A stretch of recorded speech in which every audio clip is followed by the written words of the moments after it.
अपना जो स्टैंड है थोड़ा फ्लेक्सिबल रखना चाहिए, दोनों पक्षों को मिलके बैठ के बात करें। और मैं नहीं मानता हूं कि चर्चा करने के बाद रास्ता नहीं निकल सकता, रास्ता तो निकलेगा, लेकिन अगर बहुत देर बाद निकलेगा तो उसमें नुकसान बहुत होगा लोगों को। नहीं, मैं कहता हूँ चर्चा के लिए सबको ओपन माइंड रहना चाहिए, चाहे वो सरकारी पक्ष है या डॉक्टर्स का पक्ष हो, सब लोगों को ओपन माइंड से, क्योंकि डॉक्टर्स भी जनसेवा दे रहे हैं ना, और सरकार भी हेल्थ सर्विसेज देना चाहती है। तो हम सबको याद है जब ब्लास्ट हुए थे इतने लोगों की जान गई और फिर आरोपी पकड़ा गया, इतने साल तक केस चला, लोअर कोर्ट ने इनको मौत की सज़ा सुनाई थी। तो फिर ये तो गृह मंत्रालय को या लॉ डिपार्टमेंट को आत्मचिंतन करना पड़ेगा। ये बहुत ही गंभीर इशू है। मैं समझता हूँ इसमें तो जिम्मेदार लोगों पर जांच होनी चाहिए कि ऐसा कैसे हुआ, क्योंकि अगर जो ब्लास्ट किसी ने तो किया होगा ना और उन लोगों को मौत की सज़ा सुनाई गई है लोअर कोर्ट से, तो सज़ा कम होना एक बात होता है या उसमें असहमति होना एक बात होता है, लेकिन उनको सबूतों की वजह से रिहा कर दिया गया है। और मुझे लगा कि जो जज ने सुनाया था वो भी पीड़ित थे।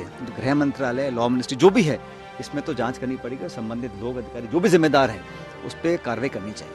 गृह मंत्रालय की कोई चीफ है, क्या आपको लगता है कि सुप्रीम कोर्ट में इससे लेकर वे सही तरीके से पक्ष रख पाएंगे? क्योंकि जयपुर सीरियल ब्लास्ट के आरोपियों को छोड़े जाने को लेकर सचिन पायलट ने मुख्यमंत्री के गृह विभाग पर सवाल उठाए हैं।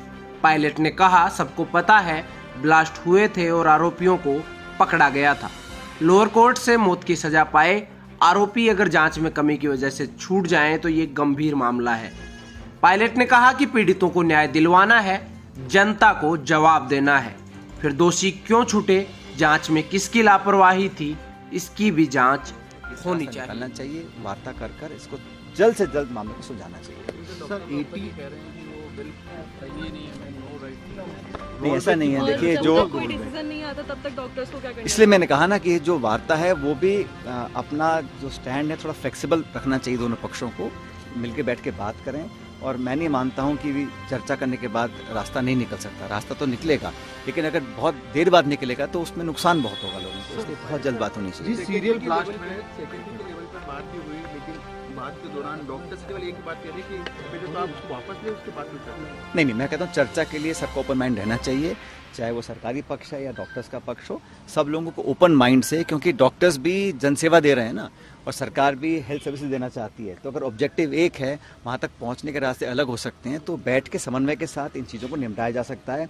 किसी को भी, किसी पक्ष को भी अपना अड़ियल रवैया नहीं रखना चाहिए। और मैं समझता हूँ इसमें जिम्मेदारी हम सब लोगों की बनती है, क्योंकि हम रूलिंग पार्टी हैं। हम लोगों को आगे बढ़कर इस मामले को सुलझाना चाहिए, क्योंकि ये हालात बद से बदतर होते चले जा रहे हैं। मैं तो अपील करूंगा सभी लोगों से, खासकर जो मेडिकल प्रोफेशन से जुड़े हुए हैं, डॉक्टर्स हैं, नर्सेज हैं, टेक्निकल जो लोग हैं, वो सब मिलकर बात करें और इसका रास्ता निकल सकता है, मैं ऐसा मानता हूँ। सर, जिस सीरियल ब्लास्ट में 80 लोग मरे थे, 80 लोग मरे थे, उनके आरोपियों को इस आधार पर बरी कर दिया कि राजस्थान पुलिस ATS ने सही जांच नहीं की। ये एक बहुत बड़ा गंभीर इशू है।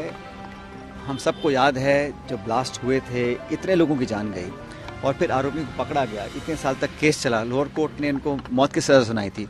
तो फिर ये तो गृह मंत्रालय को या लॉ डिपार्टमेंट को आत्मचिंतन करना पड़ेगा कि इतनी मौत की सज़ा सुनाने के बाद भी अगर हाई कोर्ट में, जैसा कि मैंने अखबार में पढ़ा है, जो ऑर्डर आया है उसमें कहा है कि इन्वेस्टिगेशन शायद ढंग से नहीं हो पाई थी या एविडेंस पूरी तरह कोलैबोरेट नहीं कर पाए थे या कहीं कमियां रह गई थी। ये बहुत ही गंभीर इशू है। मैं समझता हूँ इसमें तो जिम्मेदार लोगों पर जांच होनी चाहिए कि ऐसा कैसे हुआ, क्योंकि अगर जो ब्लास्ट किसी ने तो किया होगा ना और उन लोगों को मौत की सज़ा सुनाई गई है लोअर कोर्ट से, तो सज़ा कम होना एक बात होता है या उसमें असहमति होना एक बात होता है, लेकिन उनको सबूतों की वजह से रिहा कर दिया गया है। और मुझे लगा कि जो जज ने सुनाया था वो भी पीड़ित थे।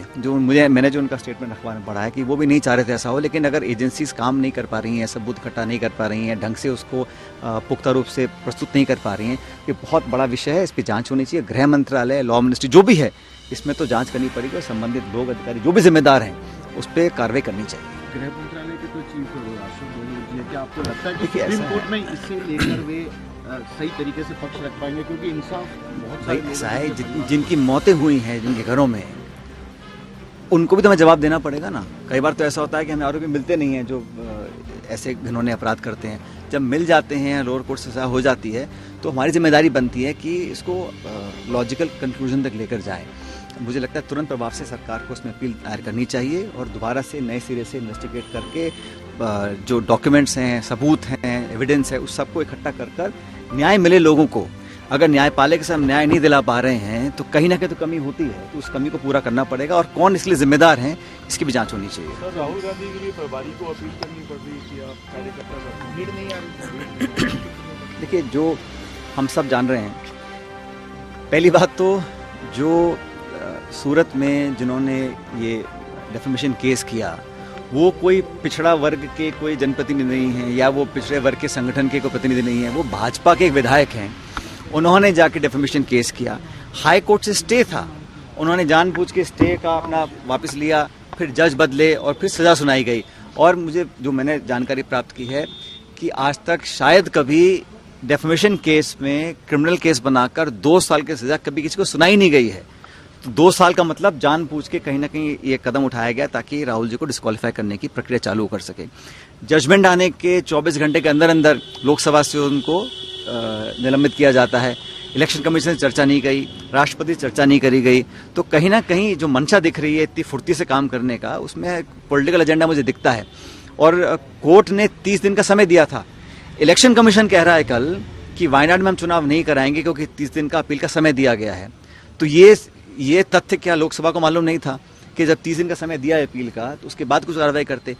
लगातार जजमेंट आना, लोकसभा से निकाल देना, मकान खाली करवाना, ये पॉलिटिकल प्रतिशोध की भावना से भरा हुआ मुझे पूरा कदम दिखता है। क्योंकि ये केस सब जुडिस है, मैं केस के बारे में कुछ कहना नहीं चाहता हूँ, लेकिन ये बात देश और दुनिया सब जानते हैं कि राहुल गांधी जी ने जब भी कुछ बोला था उन भगड़ों के लिए बोला था जो देश छोड़ के भाग गए, उनके नाम लिए उन्होंने तो डिफेमेशन केस नहीं किया। भाई अगर वो हाथ होते तो डिफेमेशन केस करते। तो डिफेमेशन केस कर उसको क्रिमिनल ऑफेंस के दायरे में लाकर 2 साल की सजा सुनाकर संसद से निकालकर एक उदाहरण प्रस्तुत करने की कोशिश की गई है कि भारत सरकार के खिलाफ जो अपनी आवाज़ बुलंद करेगा, पार्लियामेंट में बोलने की कोशिश करेगा। जो अदानी इशू को लेकर इतने मुखर रूप से राहुल जी बोल रहे हैं, उनकी आवाज़ को दबाने का जो काम सरकार करना चाहती है। और पहली बार देखा है मैंने कि 45 लाख करोड़ का बजट केंद्र सरकार ने बिना चर्चा के पास करा दिया। रूलिंग पार्टी के मेंबर्स सदन को चलने नहीं दे रहे हैं। क्यों? क्योंकि वो चर्चा चाहते नहीं है, वो जेपीसी चाहते नहीं है। तो मुझे लग रहा है कि ये जो पूरा पॉलिटिकल डेवलपमेंट हुआ है ये देश के लोकतंत्र के लिए बहुत बड़ा सवाल है और जनता इस बात को समझ रही है। एक व्यक्ति की बात नहीं है। अगर ऐसे जो विरोधी सांसद विधायक होंगे, आप किसी न किसी बहाने उनको विधानसभा से निकाल दोगे, लोकसभा से निकाल दोगे, तो लोकतंत्र का क्या होगा? अपनी बात रखने का अधिकार हम लोगों को है। हमारी बात आपको पसंद ना हो, हमारे विरोध आप असहमत हो, ये तो लोकतंत्र में चलता है।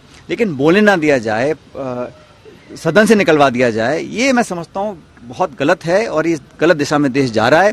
इसलिए कांग्रेस पार्टी अगले 2-3 हफ्ते तक, 4 हफ्तों तक सड़कों पर जाएंगे, हम लोग चर्चा करेंगे, लोगों को जागरूक करेंगे। और पहली बार आपने देखा होगा जो दल विपक्ष के दल थे, जो कभी एक मंच पर नहीं आते थे, चाहे वो आम आदमी पार्टी है, चाहे वो तृणमूल कांग्रेस है, चाहे वो उद्धव ठाकरे का पार्टी है, सब कम्युनिस्ट, वो सब एक मंच पर आए हैं और सरकार के और जो पूरा राहुल जी के साथ हुआ उसके विरोध में खड़े हुए हैं। तो ये भविष्य की राजनीति का भी एक परिचय है कि आने वाले समय में सब इकट्ठे मिलकर इसके खिलाफ संघर्ष करेंगे। विधानसभा चुनाव 6-7 महीने बाद में है और आपकी भूमिका का भी आपके जो वर्कर हैं, जो आपके समर्थक हैं, वो इंतजार कर रहे हैं। किस तरह से आगे की भूमिका तय होगी, क्या मानते हैं आप? ये सब चर्चाएं हो रही हैं, काम हम लोग कर रहे हैं। मुझे जो प्रदेश के बारे में, पार्टी के बारे में, सरकार के बारे में जो मुझे सुझाव देने थे, मैंने कांग्रेस की जो सेंट्रल लीडरशिप है उसको अच्छी तरह बताया है, समझाया है, उनको उन्होंने स्वीकार भी किया है, कुछ कदम उठाए भी हैं। अब अंत में क्या निर्णय लेना है पार्टी लीडरशिप को, ये उन पर डिपेंड करता है। लेकिन हम लोग चाहते हैं कि ये जो 30 साल से लगातार बीजेपी कांग्रेस हो रहा है यहाँ पे, इसको समाप्त किया जाए। कांग्रेस पार्टी सरकार रिपीट हो सकती है। कुछ सुझाव मैंने दिए हैं, उस पर कितना अमल वो करेंगे, कब करेंगे, इसका जवाब पार्टी लीडरशिप दे सकती है दिल्ली में। देरी नहीं हो रही सर। 25 तारीख की घटना को लेकर लगातार जिक्र भी किया जा रहा है कि कार्रवाई नहीं हुई, किन लोगों ने बुलाई थी, कई एमएलएज ने भी कहा है। जो कुछ भी हुआ सब पब्लिक डोमेन में है, सबके सामने है, कुछ छुपके हुआ नहीं है। जो कार्रवाई करनी थी एआईसीसी ने वो भी करी है। उसके बाद उसका परिणाम क्या हुआ या नहीं हुआ, इसका जवाब भी मैं समझता हूँ एआईसीसी और दिल्ली के नेता